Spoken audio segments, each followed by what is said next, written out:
সারা বাংলাদেশের সম্মিলিত নন এমপি ঐক্য পরিষদ একসাথে আছি।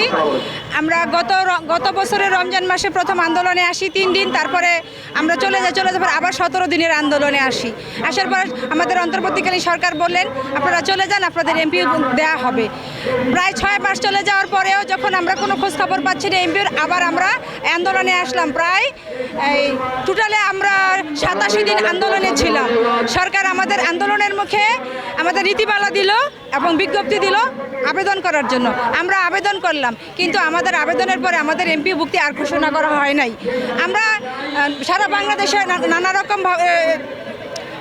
ডিগ্রি কলেজ, অনার্স কলেজ, কারিগরি, মাদ্রাসা, নিম্ন মাধ্যমিক, মাধ্যমিক স্কুল, কলেজ এমপিভুক্ত শিক্ষকের প্রায় 3600 আবেদন জমা পড়েছে।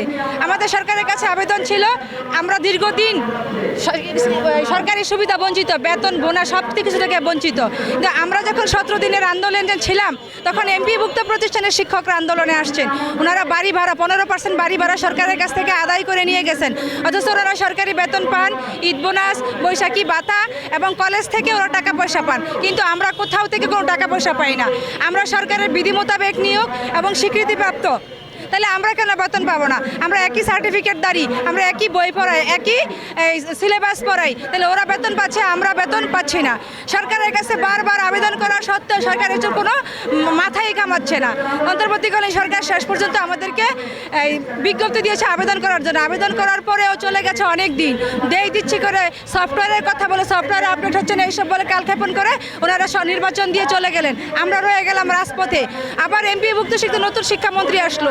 নতুন শিক্ষামন্ত্রীর কাছে আমার একটা প্রশ্ন, ওনার মাথায় কি কিছু নাই? উনি কেন ক্ষুধার্ত মানুষকে রেখে যারা পেট ভরা তাদেরকে আবার গোগ্রাসে খাওয়াচ্ছেন? ওদেরকে বমি করছে খেয়ে, আর আমরা খাবার পাচ্ছি না। এটা কোন ধরনের বৈষম্য?